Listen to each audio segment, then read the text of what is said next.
Okay, this is going to be an unusual topic for me to talk about, but I think it needs to be talked about, and that is abortion. Now, I know that Roe versus Wade in America right now, me being in Ukraine, not hearing the news you hear, Roe versus Wade is going to be overturned or has been overturned, and people are very upset. It's estimated that about 2/3 of the U.S. are against Roe versus Wade being overturned. I don't know if that's accurate or not. Whatever, right? There are a lot of people who are upset about it. They're upset about it because they want to have their abortion. And I'm going to give you today some substitutions for abortion. Okay? For those of you, don't run away, okay? Just listen, hear me out. Those of you who are coming to my channel, whether you're a subscriber or not, who think that you should be able to have an abortion and that the law should not regulate you from murdering another person who is the most innocent, helpless, unable to pull the trigger of a gun, whereas you can. Let's go ahead and talk about substitutions. Okay, now you're going to think I'm a crackpot because of what I just said, because you think the people who talk like that and believe like that are crackpots. Maybe you do. Maybe I am a crackpot. Okay, but listen to me. And I'm going to give you some substitutions, very reasonable, very sane substitutions for abortion. Number one, faithfulness. Faithfulness. Faithfulness to God, faithfulness to your spouse, to your husband. Faithfulness. That's number one substitution for abortion. If you're faithful to God with your body, you're not going to have sex outside of marriage.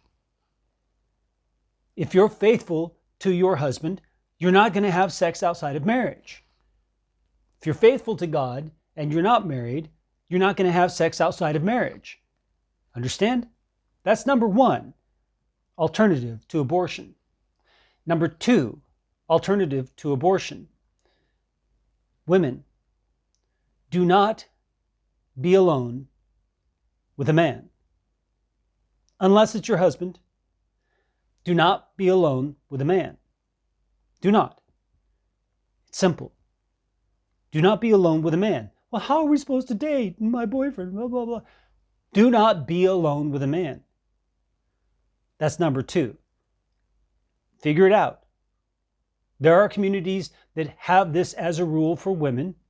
Figure it out. These are substitutions for abortion.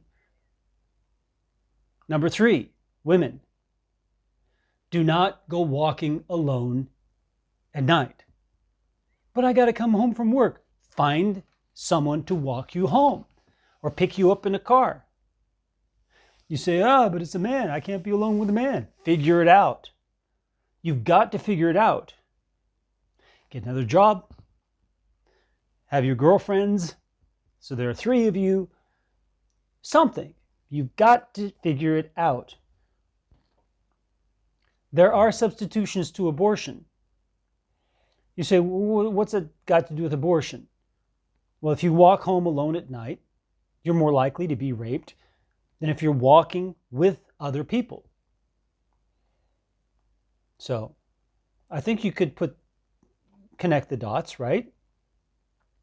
If you want to avoid that so-called need for abortion, whatever exception you want to come up with, that, what about a baby of a rape? Don't get raped. What do you mean don't get raped? It's not our fault, it's his fault, it's the guy's fault. Yeah, it is the guy's fault for raping if he rapes, but you can avoid it by not putting yourself in risky situations.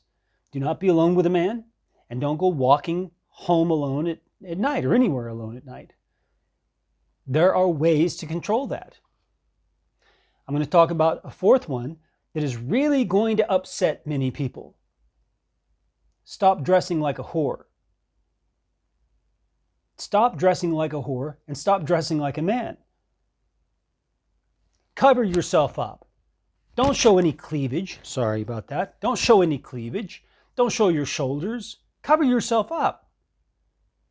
And men also, you should also dress appropriately. Women, stop dressing like men. That's a whole nother issue related to the cover yourself up, but I wanted to cover that as well. Dress like a woman, but dress appropriately.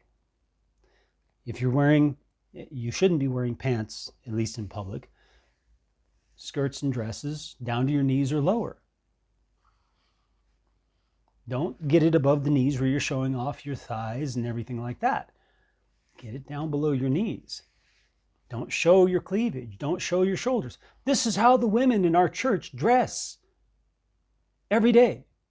None of them wear pants, ever. They don't wear shorts. They don't wear bikinis. They don't wear tank tops. They dress and cover themselves up and dress as a woman. So, you've heard these things. Now, instead of, like in our last videos about grumbling, where it says that you should stay at a distance from grumbling and discussing. Go out and do it instead. Stop grumbling and discussing, trying to tear it apart. Go do it. Go do it. May the Lord bless you as you seek Him in purity, with a pure heart.